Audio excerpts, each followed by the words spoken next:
Yeah.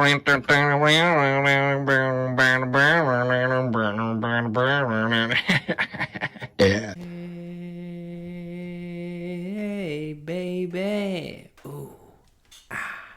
I wanna know if you be my girl. Yeah. It's already hot in here. All right, what is going on? What's going on? You might notice something a little new if you're watching. If you're watching. What Are you watching? Or are you listening? If you haven't guessed by now, you're about to find out. Oh, we're wearing headphones. Headphones!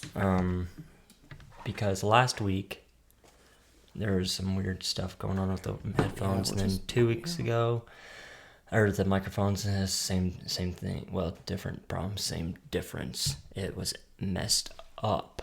So now we're gonna wear headphones so we can hear and correct right on spot. So we're trying to figure this out right here, right now. So bear with us. But we've got a wonderful cast planned for you today, and just join us here in the pod on what Is going on. It's your boy Russ. Catch me at Russ_Roland on Instagram. and McCade, MC Cade on Instagram as well. I be posting on there weekly, so hit it up. If you want to see shenanigans with Russell, hit me up on Snapchat. That's McCade Steph, no spaces. And ask to be added to the Russell story. I'm adding everyone back finally for the first time in 5 years. 5 years, I think. So And anyways. big news. What is that big news? If you have a TikTok, you're about to see some pretty sweet clips.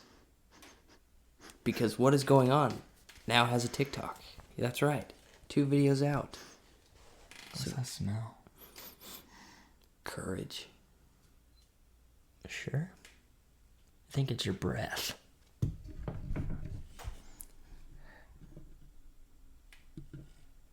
I don't know what it was. It was like a whiff of something weird. Everything's like amplified. See, like that's super loud, but it's not showing up super loud. Sorry, guys. We're trying to figure this out, but don't hit that dial. Update. Me and Russ got the family jewels on. The family jewels. Yeah, discount. I've got like somebody's rent on this pinky right here, car payment on this finger, and sugar daddy allowance on this pinky right here. Yeah, I carry your mortgage on my fingers, baby. So me and Russ invested in some jewels, seeing that that's the only thing that holds its value these days. Took all our money out of crypto and invested in jewels. But the problem is, we had to go find these. So we sent the stunt doubles over to find these, dug them up, and made them into rings. Oh. We're good. So yeah, that's one update. Update number 2, the Avalanche won the Stanley Cup. They did win the Stanley Cup. Woo woo! So that's exciting right there, isn't it, Russell? This is the first time ever, and I mean ever, that I've rooted for a team and they've gone all the way. Well, it's a good thing you didn't tell Keely that before you started rooting for him. Facts, I would have jinxed it big time. Mm-hmm. Yeah, no doubt. They fought hard. It started with the Jazz. I love the Jazz. I was all about them. Never could make it, dude. Never got there. Never could. Then I hopped over to football. Green Bay Packers. Aaron Rodgers, my boy. Aaron Rodgers. Like, get there, man. You're so close. I want you there, man. But he's never gotten there yet. I'm just like, what is going on? Every team I root for, they never get there, And some people wait a long time. We're talking like years, like 20 years, 30 years, 40 years until their team finally gets there. If they stick with that team. You got a lot of bandwagon people. I did hop on the Golden State Warriors for a minute there. Who didn't? And that just doesn't count. Just doesn't cut it. And even when I was cheering on them, like, they still lost. Like, the years I was really bandwagoning for them, like, they just didn't get there. It was just like a disappointment. But then finally, I get introduced to hockey, and I'm like, this is cool. Very cool sport. This team is pretty cool. And next thing you know, we're rooting for them, cheering them on. They get into the finals, and they make it all the way to the freaking playoffs, and they go to the championship, and then wham, bam, bingo, lingo. We got the cup. The reason I've brought it up 2 weeks in a row is so you know we're not bandwagons. We've been cheering them on throughout the playoffs. Yeah. Maybe it seems like we're bandwagon because they got to the playoffs and then we started cheering for them, but we cheered them through the playoffs, and it was a tough when they hit the finals, when they were playing Nashville, boom, finals. we're watching them. See, I don't even know. Is it the finals or the playoffs? Well, playoffs, finals, What do they championship. call it, though? Pretty sure it's the finals. Stanley Cup final. Yeah, finals. Just like college. Like, you can't just pick a team right off the finals and be like, okay, this is my team now. Like, we did that. Like, You can't, but we we did. did it, and they won. So, losers. So yeah, catch us be in that Avalanche swag from now on. Yeah, facts. So this is not a sports podcast. So let's get into it, because this is what went on with McCade and Russ. What went on? We're diving into our childhood. Got 1-2 more episodes of this. I'm not sure. Two including this one next week. Season finale.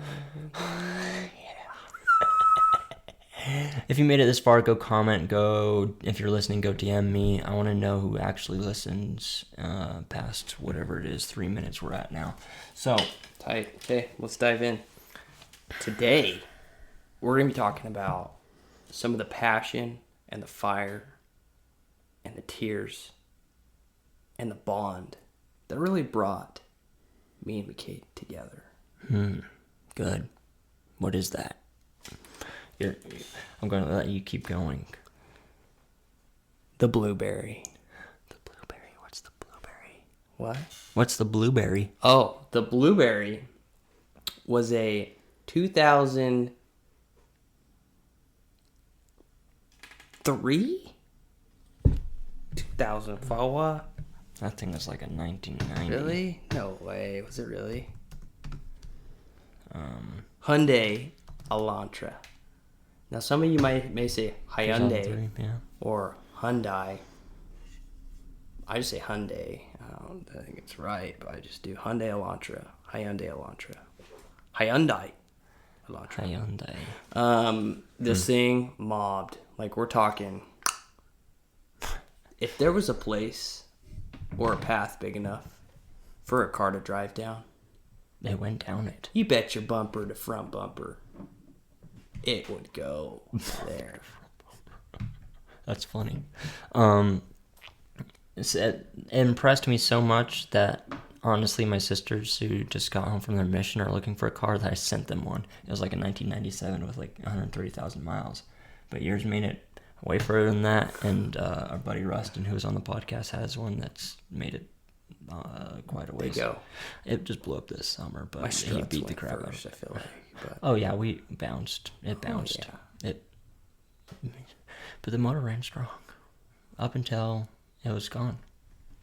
So we're going to give you the life legacy of the blueberry today.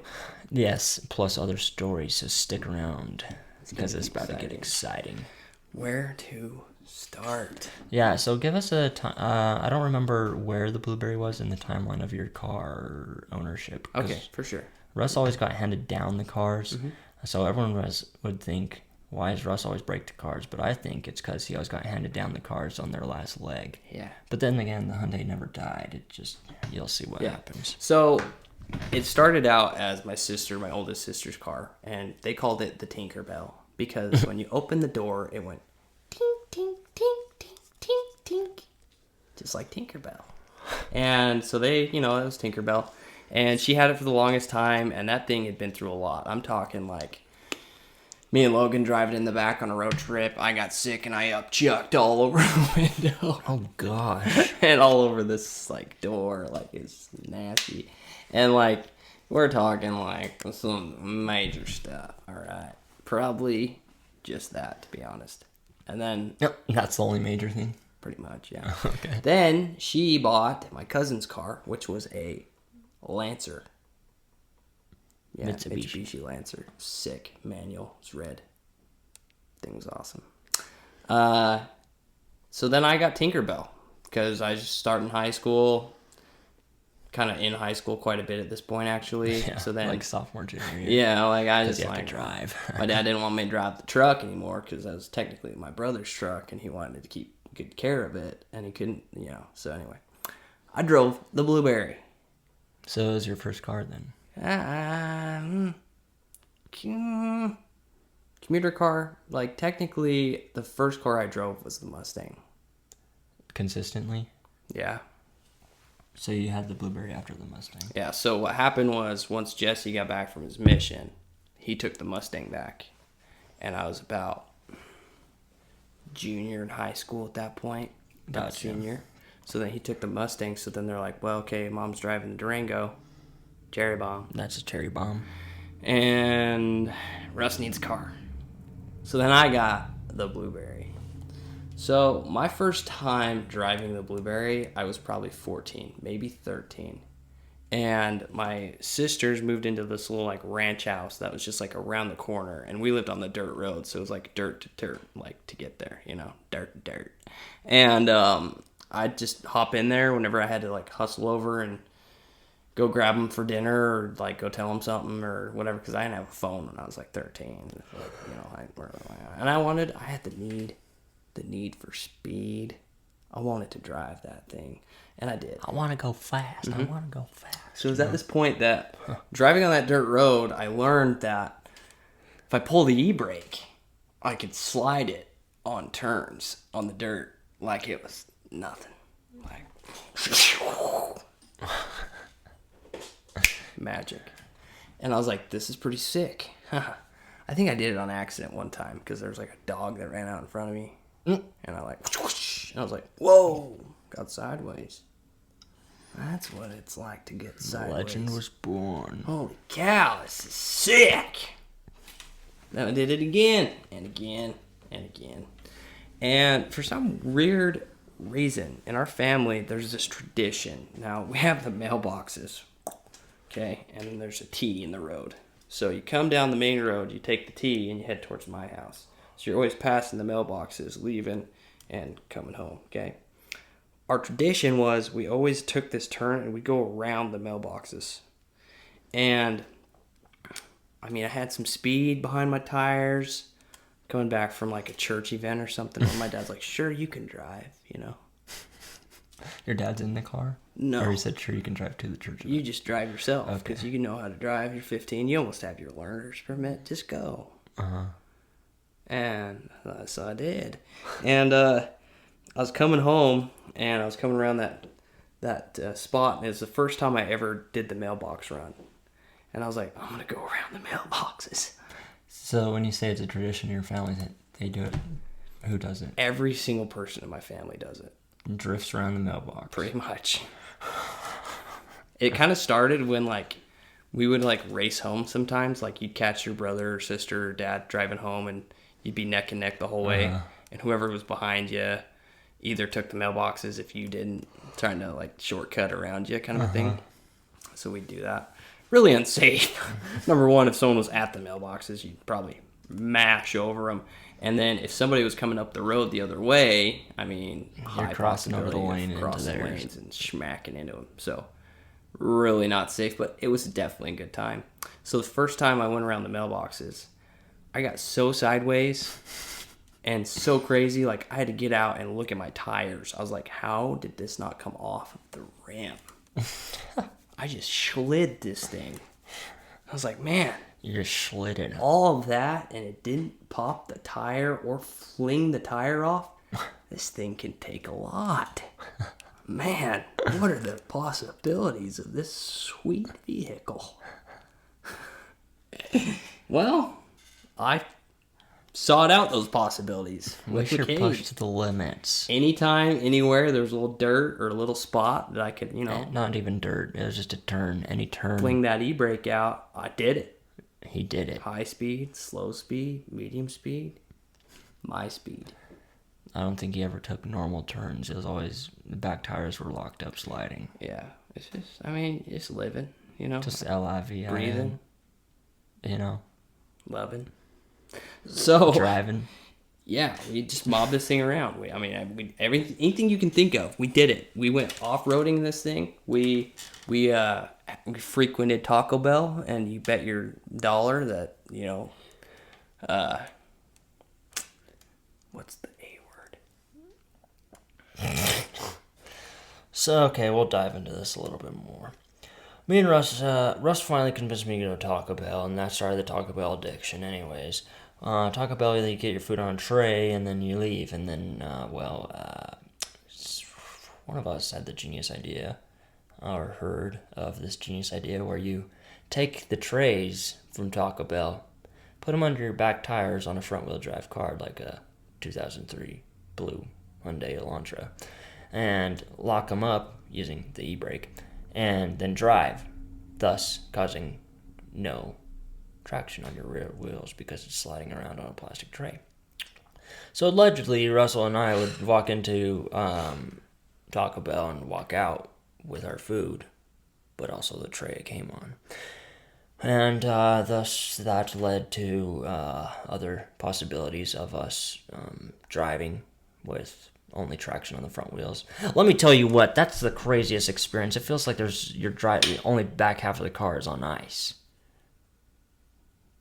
Like we felt zero traction. Like we felt for the Polar Express guy when he's driving the train, dude. Like caribou. Like swinging it left, swinging it right, trying to straighten it out. Like you just don't know. And so, you know, right. Subsequently, having Taco Bells in your car just puts you in quite the predicament that you go, well, can't just throw these away. They're nice. Can't really take them back because that's awkward. Allegedly take them back because we allegedly took them in the first place. And so I guess we're just in this predicament. Let's put them under the back tires and swing it a little bit, you know? And it was a whole new ball game. We could take longer slides around wider turns. It was a breakthrough in all-American car driving. To the point where the front wheels would smoke and not the back wheels. Ain't that something? So then you're doing all-wheel drifts. Let's just say we practiced driving with oversteer and understeer and got really good at driving in the snow. Yeah. Real great practice. Especially in the snow. So that's what you do in Cedar City to learn how to drive in the snow. If it's a dirt road, Taco Bell tray, or snow, you're learning how to slide. Yes. Controlled slides. Yeah. So you're safer when driving in traffic. Uh-huh. Now, we wouldn't do it. Allegedly, when we took the Taco Bell trays, we wanted to drive them in the public roads. Like, that's what people would think. Nope, out on the back road, out on the country. Yeah, if someone do something like that, you do it in the empty roads. Mm-hmm. We love empty roads. So, the Elantra now knows how to go sideways. Somehow, me and Russell always ended up in separate vehicles, probably because he went to a different school and lived about 10, 20 minutes away from me. We know he went to a different school because that happened earlier this season. If you haven't watched the rest of this season 3, go get caught up. A lot of great stories and tales of the boys of Cedar City. Honestly, I really like listening to my voice in these headphones. I have the stupidest laugh. I hate listening to the podcast because of my voice, but like talking right now, it's like a little deeper in my headphones and it sounds nice. See, that's the difference. Because like I'm hating my voice right now, but really? I love watching our podcast. Yeah, what the frick? Yeah, I don't know. You're a pickle person it's or something. Pickle for sure. Anyways, so the skill levels need to progress. So sliding on flat ground, gravel ground, Taco Bell trays, that's something of the past now. Me and Russell would always end up in the separate vehicles. I'd been in Julius. All our vehicles have names, if you haven't noticed. I was in Julius, base model, Dodge Dakota, 2001. Burnt orange, and by burnt I mean it was sun faded. Burnt. That Dodge orange that you only see every once in a while. That's what color it was. Terrible paint. Anyways, so me and him would end up in high-speed chases with each other, obviously, to get to each other's houses, whatever. Well, when we're going to my house, on the entrance way to my house, there's a patch of gravel, and in that gravel there's a pothole where water would make it deeper when it rained, or I don't know how the pothole became there because it was in someone's driveway. Anyways, Russell said, gravel, e-brake, slide. So now we're rally carring. He's got the front two wheels on the pavement, back two wheels on the gravel. Mm-hmm. But the back two wheels ended up in the pothole every time, causing him to fling the shot suspension, fully compressed, fully decompressed, off the ground. So now he's sliding. Only two front wheels are on the ground. And this was a daily occurrence. So fun. So freaking fun. And funny enough, I have tons of these videos on my high school phone. I left my high school phone at home when I went on my mission.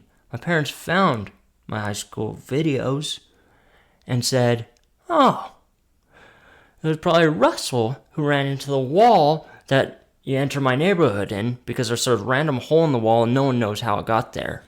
Russell has a blue car that he slides at the exact same spot. Who knows? He could have not got his back wheels up in the air, gripped up, and went straight into the wall. So now everyone in my neighborhood thinks it's Russell. Okay, listen. First off, it's not some coincidence. It is some coincidence? No, it's not. So you did? No, it is. It is a coincidence. Okay. Of course, it's a coincidence. So you really didn't do that? No. I wish I'd claim it freely. Be like, see that hole in the wall? Me. Yeah, Russell does claim his accidents. I do like my accidents. So, anyways, speaking of actual accidents that did happen in the Elantra. This one day, dude, and this is bizarre. Okay. This one day, I get home from school, and then the next day is my first day at this other school, okay? Really? Yeah. So this was right in the middle of... Right at the transition. 3 episodes ago, RMS Squad. Yeah. Go check that out. My dad's talking to me, and they're all talking to me about what's going to happen tomorrow and everything else. And then my dad out of nowhere goes, when you go to school, when you go to that school, take the main road. Do not take the side streets that take you through the college. He specifically said that. And I'm thinking, don't tell me where to drive. It's like, that's the fastest way there. And I'm thinking... That's the mindset that got you at that school. Yeah, exactly. So, and I'm thinking at this point, I'm like, yeah, okay, fine, I'll do it. Cool, I'll take the main roads. So, wake up, alarm goes off, get ready, get all prepped, ready to go. I'm running a little late, okay? Well, it takes 15 minutes to get over there. And I was like... Yeah, he has to drive to the other side of town. 7:40. And I'm like, I gotta be there at 8 on the dot. Rest doesn't get up early. No, I wait last minute. Mm-hmm. Procrastination. Yeah. That's what led me to that destination. So anyways, essentially, I'm driving, and I remember him saying... Take the main road. Take the main road. Like an echo. Don't take the back road. Don't take the through street. Don't take the side street. Don't go through the college. I'm like, I'm going to be late. And there's no reason why I can't go this way. It's a free road. There's no sign or dad standing on the corner saying, you got to go that way. I'm your conscience. Go that way. So I start taking the side streets, just like he told me not to do. What happens? There's this huge puddle of water in the middle of the road. And I'm like, where in the holy of heaven did this water come from? What in the... And and I rear-end this van. Turns out there's a stop sign at the end of this puddle. I was too busy looking around to see where all this water came from. I remember this now. And next thing you know, boom! Yeah. Boom! Boom! Right into the back of this, There's this minivan. And the lady gets out, looks at her bumper, looks at me, points at the side of the road up across the street, like, meet me over there. I'm like, okay. It was an accident. Sorry. So we pull over. She's all gets her phone. She's got it out. And I'm like, I've never been in an accident before. What the heck do I do? I know what I'm calling this podcast. Russell has an accident. So I get out and I'm like, are you okay? Is everything okay? She's like, yeah, we're fine. I'm calling the cops right now. I'm like, whoa. Lady. Take a chill This was pill. an accident and I can't go to jail. I gotta get to school. I'm late. I can't be late on my first day. It's a big transition. I cannot have this happening. This cannot be happening right now. I gotta be at school. Should not be happening. So she's like, oh, we're gonna sit here and you're gonna wait for the cop. Oh, gosh. And I'm like, here's my information. Can I just go? Right as I'm talking to her, pleading with her to let me go, the cop pulls up. By the way, there was no damage to her freaking bumper. Okay? None whatsoever. I'm talking like a bee landed on it and flew away. Or My even, car, got however, hit by a blueberry. Like, my car, dude, hood's like, and my headlight is like, and I don't even care. I just want to get to school. So I check it, and I'm like, it closes, I guess. I had to like twist the latch where, yeah, this was like this, and I had to twist it back and relatch it. So ghetto. So redneck. nice. So he talks to me for a minute. What happened? I saw this puddle of water, looked around, didn't see anyone. Didn't see where it was coming from. All of a sudden, bam. Sometime. Boom. I hit her in the rear end with my front end. Look at my car. It's ruined. But it still drives. So finally he's like, hey, swap information, whatever. You can go.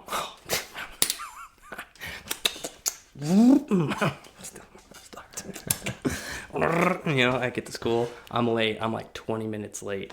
People have called my parents at this point. Gosh. People have texted me and been like, why aren't you at school? My dad's calling me.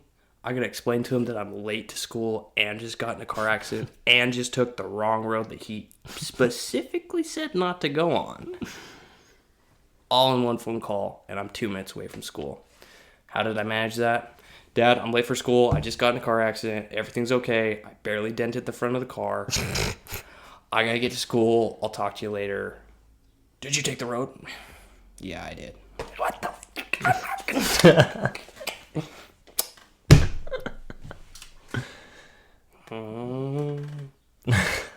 I pull up, get into class. Everybody's like, oh, who the heck are you? I'm like, I'm the new kid. I just got transferred here because I did bad things. Where's my seat? And imagine this. He just gets in a car wreck. And he probably e-brakes it into the school parking lot, blaring Katy Perry. I bet you money that he goes in there, freaking sideways, blaring Katy Perry, parks, walks out, looks at his hood, probably kicked it, and then walks into school. And everyone's like, dang, he fits in. I'll bet you money that's what happened. Kiss the family rings. That's probably exactly what happened. Could not let anybody throw my vibe off on first day at the new place, which, by the way, was built like a jail. Right. Like, I'm the new cell guy. They're just like, what are you in for? And I'm like, rim slaughter. Yeah, you want to find out how Russell got to the school? Go check out RMS Squad. Oh, yeah. I know we're supposed to be talking about the blueberry, but how's because no one goes to that school willingly. You have to be sent there, right? So tell us how it went going in there, like actually. And everyone just stare at you and be like, or they're like, "Yo, what's up, man? What you in for? So I pulled Kill up. somebody?" I pulled up, and it turned out that I wasn't late at all. Oh, School started at 8:30. how nice. I got there at 8:20. So I pulled up, and everybody's looking at my car like, what the heck is this? And I'm blasting Katy Perry. Everybody's like, what the heck is this? And I'm seeing the top of my lungs. Everybody's like, what the heck is this kid doing here? And I'm dressed sharp. I'm looking good. I'm this little, good-looking, smart-looking, sharp, tack kid. How are you dressed? I had a button-up with jeans and a sick flannel backpack that matched my shirt. I was like, you ever seen Footloose? Mm-hmm. You ever seen McCormick when he gets into school, like the first day? He like has like the tie on. He looks sharp as she is. That's what I looked like walking in there, dude. I looked like Top Gun walking to my jet like that. That's what it was like. Okay, so I'm walking in there. Everyone's like, no, the new one. The new The Footloose? new Footloose. Get that looked up. And everybody's looking at me like, what's wrong with your car? Why are you here? And then all the kids that knew me are like, Russ? What the heck are you doing here? And I'm like, you got me. Right here. I'll tell you what, this is exactly how Russell dressed. I'll put it up on the screen for those that are watching. Yeah. And of course, the lady thought I was a scumbag, privileged kid, so she was like giving me the ringer. But anyways, I get out, everybody's looking at me like, okay, he's handsome, he looks smart, he's dressed good, he's not poor, he doesn't look like he's dumb, he doesn't look like a bad kid, he doesn't look like a criminal. Why is he here? He's a pretty boy is what he is. Yeah, I was. Like, everyone literally called me Ken because I looked like a Ken doll. So anyway, my hick buddies are walking up. We still got 10 minutes till school starts, and people are still like swarming, kind of looking at me like, what the heck is this again? What's this? And they're like, Russell, what happened to your car? And I'm like, I just rear-ended this lady. Turns out I took the side roads. Shouldn't have done that. Didn't know school started at 8:30 either. I thought it started at 8, so I was in a rush, and I hit her. Big puddle. Didn't know where it was coming from. Bam. That's all. So they're all like, well, did your hood close all the way? Like, shoot, man. You're in a predicament for sure. Don't look like it does. Funny thing is, this is how all Hicks and Cedar City actually act. They're like, I think we could help you out. Let's here. And I'm like, yeah, dude, whatever you guys want to do. So they start jumping on it. And I'm talking like... curb stomping this mofo. You ever hopped into a chair so fast you just like jumped onto it? Yeah. That was what they were doing to my car. They were just hopping on their butts right onto the hood and just sitting on it, trying to bend it back down. And sure as shit, Riley, my boy Riley, big boy, you know, he's got his shiz kickers on, okay? He's like, can I just jump on it? I'm like, I guess. Sure. So he gets up there with his boots and starts... Oh my gosh. And it works. It bends it back down, and it's like almost unnoticeable. Other than the dents from his boot that just smacked all over the freshly clean blueberry paint. Sparkly blue. And I'm like, it latches. It's fixed. Sure. Just need a new headlight. Nice. Yeah. So then I go into class, and everybody's like, so why were they jumping on your car? New kids in the parking lot. Blasting Katy Perry. Next thing you know, the Hicks are jumping on his car. And, like, it's funny thing, because, like, I pull up in a Hyundai Elantra next to all these Hicks in their big trucks. Mm-hmm. And they're all dumb as a sack of rocks, and that's why they're there. And nobody, like, associates with them. And they just, like, see me pull up, and they're, like, best friends with me. And everybody's like, I thought if you had a car, you couldn't hang out with those guys. I thought you had to have a truck. the heck's going on? And, you know, I knew those guys since elementary school, so it was, like, not a big deal at all for me. I knew them. We were brothers through and through. And I was out in the country. Like I said, I was on the dirt road, like, you know, out in sticks. That ain't dirt no more. It's paved now. It's super sad. So anyway, yeah, everybody's like, why? Who are you? What is going on? What is going on? And that was like my first day there. It was crazy. And that was all with the Elantra. Like, made it through. And also, just to put in perspective, I had all these Grumpy Cat stickers all over my bumper. And I'm talking like every baseball team known to man, stickers all over the back window. And then I had like sayings and quotes on there. You name it. Anything you can find in a quarter sticker machine, he had it on the back of his car. Yes, it was that car. It was that car. Grumpy cats everywhere. So anyway. Oh, man. That was the time with the Elantra. And so, the ending of the Elantra. Well, let's talk about the main adventure with the Elantra. The main adventure. Yeah. The one where it became the tank rather than the blueberry. So, everyone just picture a Jeep for a second, okay? We're talking big tires, lift, can go anywhere. Suspension, Fox, whatever you got. You're going places. No one's going to stop you. You probably have something on your license plate that says, I dig lawns, or something like that, okay, if you're driving a Jeep. Lawns? Yeah, I dig lawns. Because they just mob. Or like, I like lawns, but I dig them.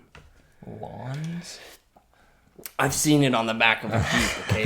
The license plate said, I dig lawns. And I was like, It's a Jeep that's thing. funny. So, anyway, yeah. Okay, now we got a Jeep in our mind, okay. Okay, so there was a place in Cedar City, and it was called Jeep Hill. Okay, was it shaped like a Jeep or something? No, it was a hill. That only Jeeps could get up. Straight up and down. Like, we're talking incline like this. Gravelly, rough rocks that you can't, like, maneuver on unless you got a Jeep. Yeah. Well, one day we were making the big old CV up there.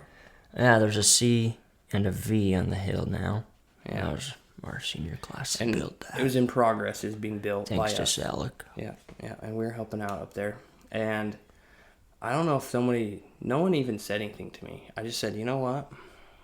We were just mobbing around, like, with the Durango. I'm gonna take the Elantra all the way to the top of this hill. You did it without me first? I don't think so. I think So I was in the car when it was the first time we did it? Yeah, you definitely were. I remember. Because you were freaking out. Yeah. So, everyone's up there, too. People were up there at the CV. I don't remember that. Yeah. And I just started going. I just full pedal to the metal, front wheel spinning, losing traction, getting traction, bumping, rocking, hoping that we make it all the way to the top. Sure as heck. We did. And I tell you what, bumping and rocking the whole way there, dude. And I'm pretty sure at this point we were blasting some Tay Swift, all right? Probably Bad Love by T Swift. Just full crank.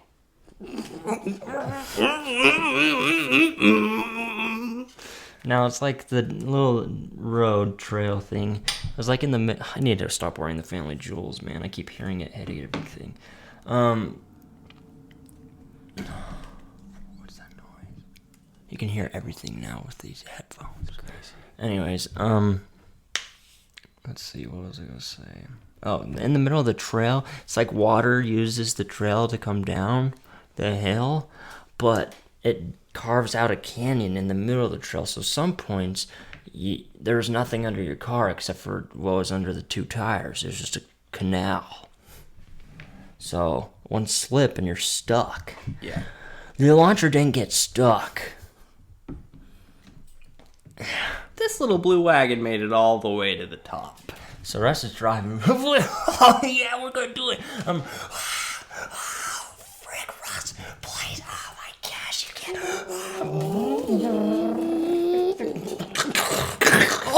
Oh, man. What just happened? So, yeah. We made it. It became the tank at that point. And there's no way to explain it any better. Like, you can't. It's just. Yeah. It should not have gone where it went, but it did. There's no explaining it. I don't think anyone could repeat what I did in the same vehicle. Or anything that's not a Jeep. Yeah. Crazy. And on the way down, Russ starts acting like the brakes went out. And so we're picking up speed as he would on a freaking... let's see, what's a steep angle? 75-degree angle. 45. 45 to... That's not that steep. That's like half a 90, right? Half a 45. So like 90 is like this, so it'd be like half of that, right? That's a 70. That's a 70. That's a 45. Okay. Yeah, so like... 70's closer to 70 90. is more like that. So we're talking like 50. Probably 50 degree. Okay. You're going to the moon if you fly off that hill. Sure. I am going to steal from Like them. rocket ship. Anyways, we're going down. We're just picking up speed as fast as you would in a car that is rolling down a hill that is very steep. And Russ is like, the brakes are out, the brakes are out. Starts pulling the e-brake. I was like, no, don't pull that. Then we'll turn sideways and freaking roll and die. And he's like, turns out the brakes weren't out. We just mobbed down the hill freaking fast. And Russ was laughing his head off while I screamed and cried. Scream and cry. The other amazing thing is the back tires were bald. The only traction was coming from the wires that were sticking out.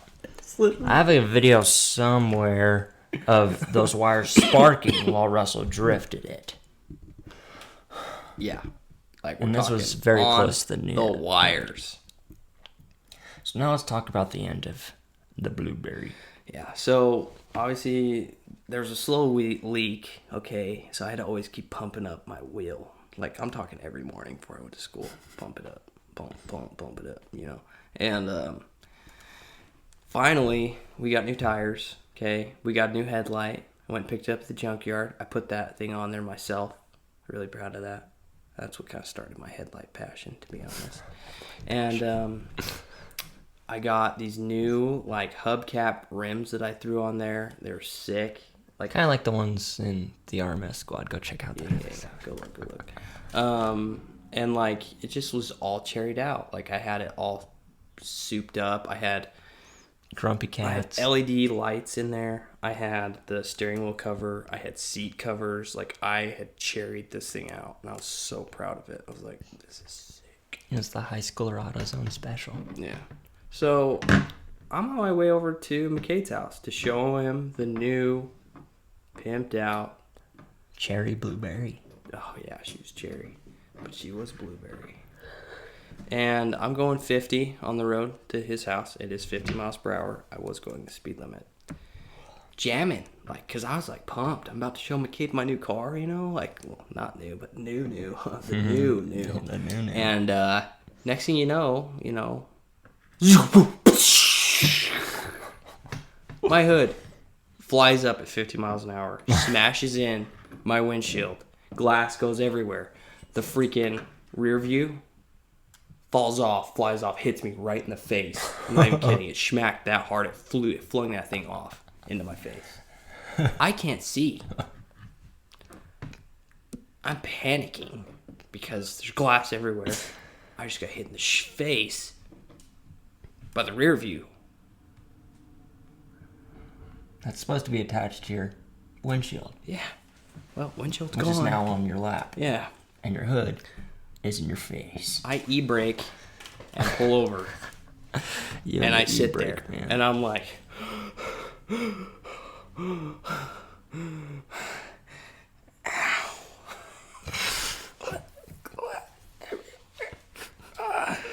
I got cuts all over my hands, and I've got cuts all in my face from all the glass. I got a big bruise right here because I just got smacked. Some guy pulls over behind me, Saw the whole thing. Comes walking up to my car, and I'm just sitting there like, I don't even know he's back there. My rear view's gone. My windshield's gone. My hood's, hello. Okay. He comes walking up. You okay? You okay? Yeah, I am. Don't ask me how. Do you want me to call someone or what? I'm like, no, I'll call my parents, thanks. Should I call my parents? Man, they'll be pissed at me if they know this happened. How are you gonna hide a windshield missing? Yeah, shoot. So, I call my dad. Second time I've called him about this car. First time I rear-ended some lady. Now the hood flew up. Hey, Dad. Yeah, how's your day going? Good? Okay. Good. The hood flew up and smashed the windshield and I'm on the side of the road. Oh my gosh. What? The hood flew up, smashed the windshield and I'm on the side of the road. Where? Over by so-and-so's house. Alright, I'm on my way home from work. Be there in a second. I'm like, great. He pulls up, looks at it, looks at me. He gave me a big hug. Oh. He's like, you alright? I'm like, yeah. He's like, you know this happened to Maddie before too, right? Same car? Different car. No. Same situation. Except she was on the freeway. Yeah. And he just looks at it. He's like, was your hood popped or anything? I was like, no, but that latch was loose. It's been loose. We should have tightened that on there, or something. I was like, but it's driven for like 4 months. I've driven on this road almost every day. Mm-hmm. And now finally, this sucker flies open. Enough of the bouncing the back end to 10 feet in the air. It's just unexplainable. I don't know what to say. Just that was the day.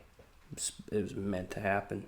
Right as I'm on my way to show my buddy my nice new car. So what happened? I don't remember. So we take it to these guys' junkyard basically, and they kind of looked at it and they said, well, your struts are toast. Windshield, hood, fixing all that. Your car's totaled. Yeah. And I'm like, no, blueberry. So it's sat at this junkyard in the front, and every day I drove past it in the cherry bomb and saw it and just was like,